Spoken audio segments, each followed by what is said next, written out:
এই যে ঠাকুরের বাসনগুলো ধুয়ে নিচ্ছি, মানে যেহেতু একবারেই চান টান করেই আছি তো বলি একবারেই এটা করেই ধুয়ে নিই। আর তেঁতুল নিয়েছি, সত্যি তেঁতুল দিয়ে খুব ভালো পরিষ্কার হচ্ছে, যে কালো ব্যাপারটা ওটা আর নেই। আমাদের লক্ষ্মী পুজো হয়েছে, তারপরে বতের পুজো হলো, একটা বত ছিল, ওটা আমাদের বাড়ির বড় একজনের নাম, সে নামটা নিতে পারছি না। তারপর আর কি, আর এগুলো এখন কোনো কাজে লাগবে না, তাই এগুলো রেখে দিচ্ছি।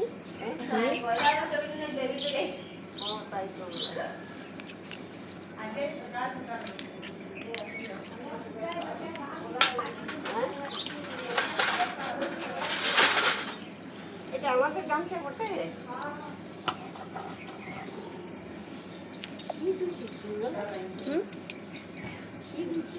ইয়া গেল বাসন গেলা ঠাকুরের।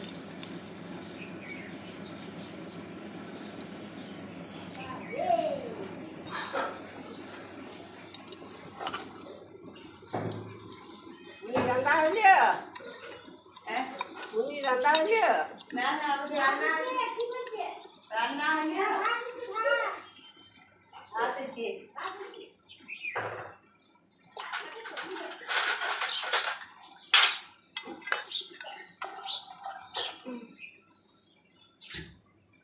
সবাই চান করে দিয়েছে, বাবুও করেনি।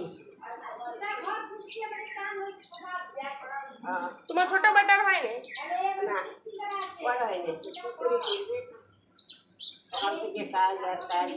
আজ তো অনেক জলদি গাড়ি চলে এসেছে জানো, ওই জলদি জলদি কোনো রকমে বাথরুম গেল, তারপর চলে গেল। আবার নিয়ে গেল খাবার মানে রুটি। একটা কাগজ দিয়েছি, নাহলে হাতটা কেটে যাবে।